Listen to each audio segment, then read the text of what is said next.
ағайындар, әкім мырзалар, осы көктем көшесі бар, төрт көше тұйықтарымен бірге. Ол жерде электр желілері кішкене не болып жатыр, слабый болып жатыр, қуаттары слабый болып жатыр да.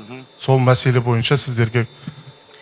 Енді бұл жерде электр желі мәселесі бойынша айта кетейін, жалпы былтырғы жылы біраз жұмыстар атқарылған болатын. Бізде оңтүстік жарық бар ғой осында. Біраз халықтың шағымын бәрін жинаған болатынбыз. Осы шағымдардың бәрін қарап, мен шынымды айтайын, биыл жылы мына оңтүстік жарыққа жыл сайын төлқұжат береміз. Алдағы қысқы уақытқа дайындық бойынша.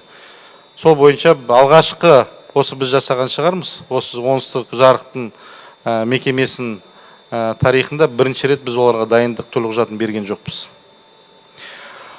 Алдағы 3 жылда қазір болар жобаны жасады. Осы ескере отырып, бірінші мезетте осы қала тұрғындарына жиі жарық өшетін бойынша зерделеу жүргіздік. Бұларға тиісті трансформаторлардың күшін күшейтуге, желілері, істен шыққан жерлерін жаңарту бойынша олар жоспары бар.